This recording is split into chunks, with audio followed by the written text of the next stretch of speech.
আসসালামু আলাইকুম। কথা নাহিয়ান স্বাগত জানাচ্ছেন টিভির দুপুরের খবরে। আই গ্যাস ইউনাইটেড শিরোনাম দেখছিলেন, এবার নিয়ে যাচ্ছি পুরো খবরে। নিউ জার্সিতে বিজয়ের আনন্দে মেতে উঠেছেন স্প্যানিশরা। একদিকে কিংবদন্তি লিওনেল মেসি, অন্যদিকে নতুন প্রজন্মের উজ্জ্বলতম মুখ লামিন ইয়ামাল। বিশ্বকাপের ফাইনাল যেন হয়ে উঠেছিল দুই প্রজন্মের ফুটবল দর্শনের লড়াই। অভিজ্ঞতার বিপরীতে তারুণ্যের দ্বৈরথে শেষ পর্যন্ত হাসি ফুটেছে ইয়ামালদের মুখে। ফুটবল বিশ্ব পেল নতুন এক অধ্যায়ের শুরুর ইঙ্গিত। যুক্তরাষ্ট্র থেকে আরও জানাচ্ছেন কুশল ইয়াসির।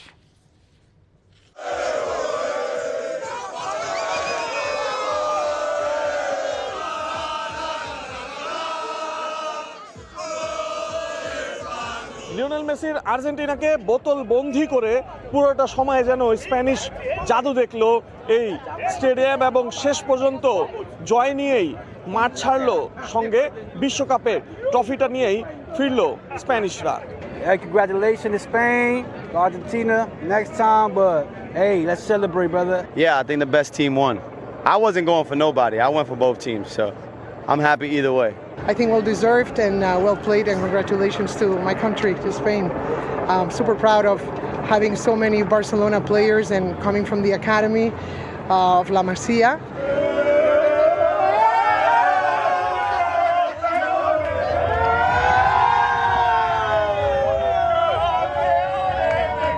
এই ম্যাচটি ছিল বার্সেলোনা ফ্যানদের জন্য বিশেষ। একদিকে লিওনেল মেসি, অন্যদিকে লামিন ইয়ামাল, কিন্তু শেষ পর্যন্ত সেরা দলই বিশ্বকাপের শিরোপা জিতলো। I'm a Barcelona fan. I'm so happy for Lamine Yamal too and Ferran Torres. I think Spain played very well. All their chances, they had 30-2 chances, so they deserved it.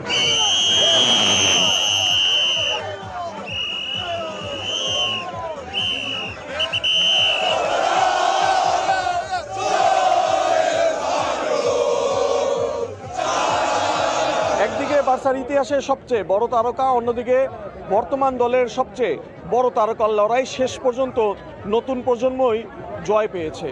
I had to pick someone, so I had to pick Lamine. To the next generation, Lamine Yamal, he's won the World Cup. Very happy, I'm very happy. Spain খুব ভালো খেলেছে আজকে।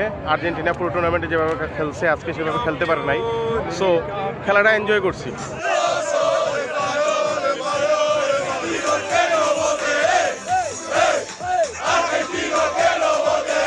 একদিকে Lionel মেসির পরন্ত বেলা, অন্যদিকে Lamine ইয়ামালদের উত্থানে যেন এক প্রজন্ম থেকে অন্য প্রজন্মর কাছে বিশ্বকাপের ট্রফি হস্তান্তরের অনন্য এক দৃষ্টান্ত। Kushal Yasir, NTV news, New Jersey stadium, যুক্তরাষ্ট্র। বিশ্বকাপ জুড়ে ছিলেন দুর্দান্ত। ফাইনালে ওঠার আগে প্রতিটি ম্যাচে ছিল তার গোল বা অ্যাসিস্টের ছাপ। মোট 8টি গোল ও 4 অ্যাসিস্ট নিয়ে ব্যক্তিগতভাবে উজ্জ্বল ছিলেন লিওনেল মেসি। কিন্তু ফুটবলের সবচেয়ে কাঙ্ক্ষিত ট্রফিটি শেষ পর্যন্ত আর ছোঁয়া হলো না তার। সেই সাথে গোল্ডেন বুট ও গোল্ডেন বলও জেতা হলো না। তবু দীর্ঘ ক্যারিয়ারের জন্য সমর্থকরা মেসির প্রতি কৃতজ্ঞতা জানিয়েছেন। কুশল ইয়াসিরের আরও একটি রিপোর্ট। 20 বছরের ক্যারিয়ারে লিওনেল মেসি উপহার দিয়েছেন অসংখ্য চমৎকার মুহূর্ত, আর সেই চমৎকার মুহূর্তগুলোকে আবারও মনে করলেন তার ভক্তরা। Messi's still one of his best rivals, probably one of the best up to today. Continue, you're the greatest. Continue. Do not retire, we love you. Keep on going. I think he has a good career, long career, 20 years plus, and what else can I say? He's been a great player. Messi is the GOAT. Let's go Argentina. Vamos Nippon!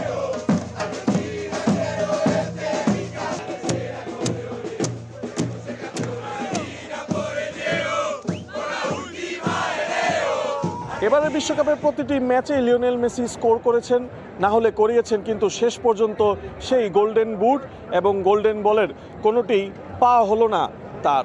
Age factor, and looks like he's in a glimpse of retirement now, I hope all the best for him, He did a lot for this world, There's nothing he can do right now, so just enjoy whatever he got in his career and retire. That's what I want to say.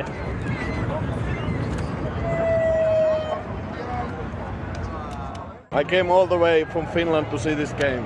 For him, you're the best. বিশ্বকাপে Lionel মেসির বিদায়টা হয়তো আরও অন্যরকম হতে পারত, কিন্তু নিয়তিতে যা লেখা আছে তা ঠেকায় কে? Kushal Yasir, NTV news, New Jersey stadium, যুক্তরাষ্ট্র। এদিকে বিশ্বকাপ শিরোপা হাতছাড়া হওয়ার হতাশায় মুচড়ে পড়েছেন বাংলাদেশের আর্জেন্টাইন ভক্তরা। আর স্পেন শিবির মেতেছে বিজয় উল্লাসে। আর্জেন্টিনার সমর্থকরা বলছেন হারাটা খুবই কষ্টের। খেলায় হারজিত থাকবেই তা মেনে নিয়ে দলের পক্ষে থাকার কথাও জানিয়েছেন তারা। বিশ্বকাপ ফাইনাল ম্যাচ ঘিরে ঢাকা বিশ্ববিদ্যালয় টিএসসি সহ দেশের বিভিন্ন স্থানে উৎসব মুখর পরিবেশে বড় পর্দায় খেলা দেখেছেন ফুটবল প্রেমীরা। আপেল শাহরিয়ারের রিপোর্ট।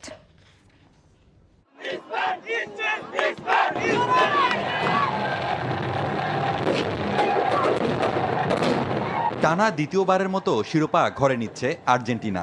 এমন স্বপ্নে বিভোর দলটির সমর্থকরা জড়ো হন ঢাকা বিশ্ববিদ্যালয় সহ বিভিন্ন স্থানে বড় পর্দায় খেলা দেখতে।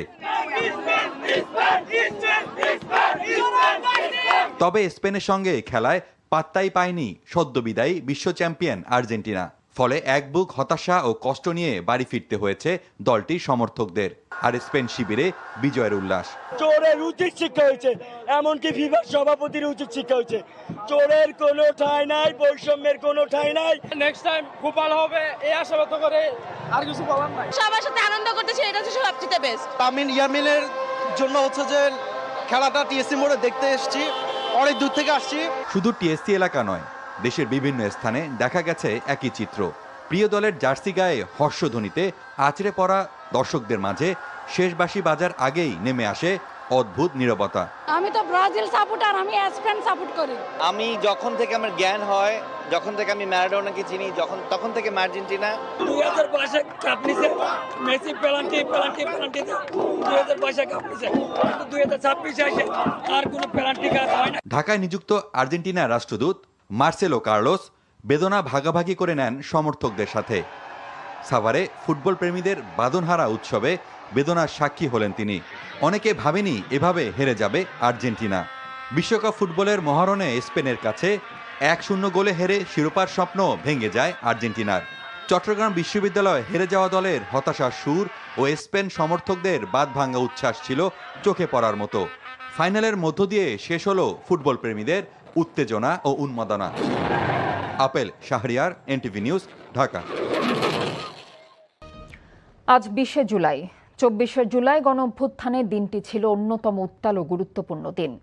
কোটা সংস্কার আন্দোলনকারীরা তাদের কর্মসূচি প্রত্যাহার করেছেন এমন গুজব ছড়ানো হলেও দৃঢ় অবস্থান ধরে রাখেন মাঠের আন্দোলনকারীরা।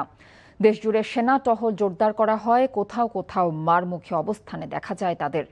আগের দিন দেশব্যাপী ব্যাপক সহিংসতা ও হতাহতের পর 19শে জুলাই মধ্যরাত থেকে 20শে জুলাই দুপুর 12টা পর্যন্ত কারফিউ জারি করা হয়। মাঝে 2 ঘন্টার বিরতি দিয়ে বেলা 2টা থেকে ফের কারফিউ শুরু হয়। এছাড়া 21 ও 22শে জুলাই সাধারণ ছুটি ঘোষণা করে সরকার। পোশাক কারখানা মালিকদের সংগঠন বিজিএমইএ, বিকেএমই ও বিটিএমএ 21শে জুলাই থেকে সারা দেশে পোশাক কারখানা বন্ধ ঘোষণা করে। 20শে জুলাই তৃতীয় দিনের মতো সারা দেশে ইন্টারনেট সেবা বন্ধ রাখে সরকার। কারফিউর মধ্যে সারা দেশে যানবাহন চলাচলও বন্ধ থাকে। এদিন রাজধানী ঢাকা সহ দেশের বিভিন্ন স্থানে আইন শৃঙ্খলা রক্ষাকারী বাহিনীর সঙ্গে বিক্ষোভকারীদের সংঘর্ষে ঢাকা সহ দেশের বিভিন্ন স্থানে অন্তত 37 জন নিহত হন।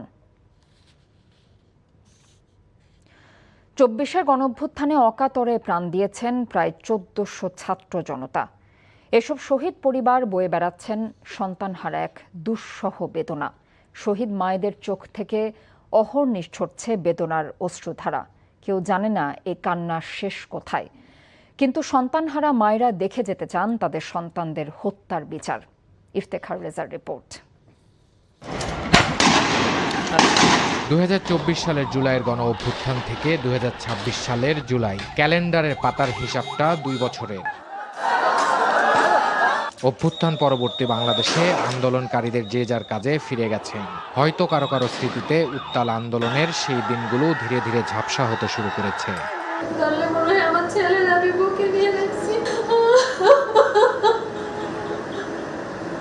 কিন্তু কারো কারো সে ক্ষত সময়ের সাথে আরো বেড়েছে, হয়েছে আরো বেশি গভীর এবং মর্মস্পর্শী। এই মুহূর্তে সবচেয়ে বেশি সেই ক্ষত নিয়ে ভুগছেন শহীদ পরিবারগুলো।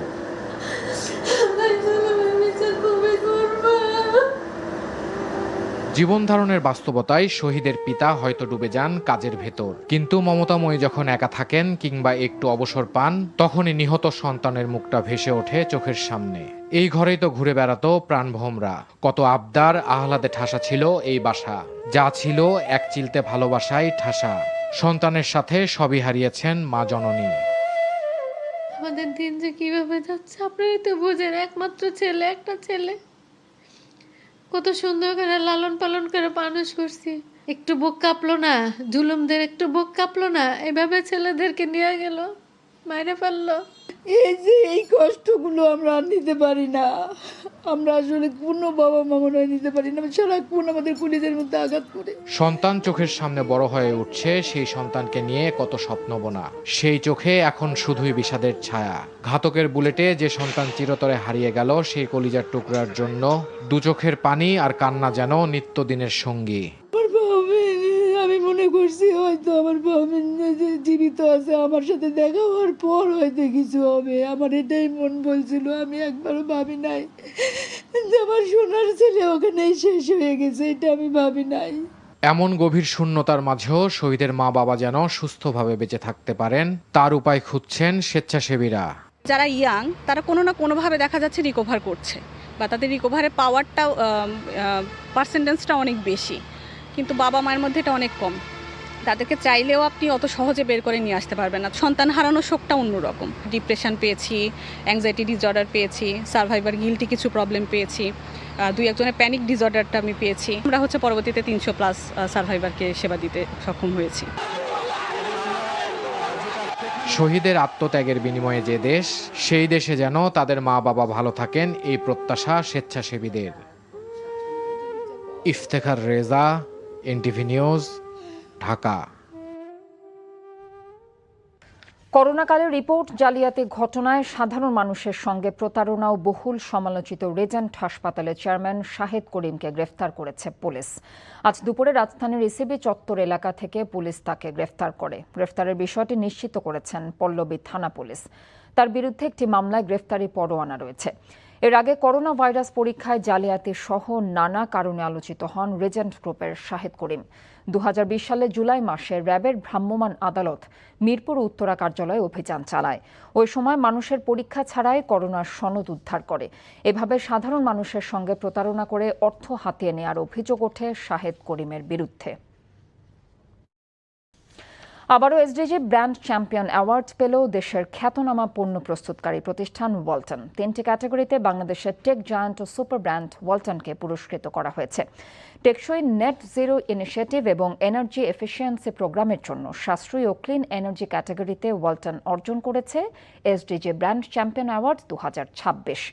পাশাপাশি উৎপাদন প্রক্রিয়ায় টেকসই সবুজ প্রযুক্তি ব্যবহার এবং জলবায়ু সুরক্ষায় বিশেষ অবদানের স্বীকৃতিস্বরূপ জলবায়ু ও পরিবেশ ক্যাটাগরিতে ওয়ালটনকে এই সম্মাননা দেয়া হয়। রাজধানীর রেডিসন ব্লু হোটেলে এক অনুষ্ঠানে পুরস্কার গ্রহণ করেন Walton hitech industries PLC MD Mohammad Yusuf Ali. এ সময় ওয়ালটনের অন্যান্য ঊর্ধ্বতন কর্মকর্তারাও উপস্থিত ছিলেন। এরই সাথে খবর শেষ করছে, যাবার আগে আইগ্যাস ইউনাইটেড শিরোনামগুলো জানিয়ে দিচ্ছে আরও একবার।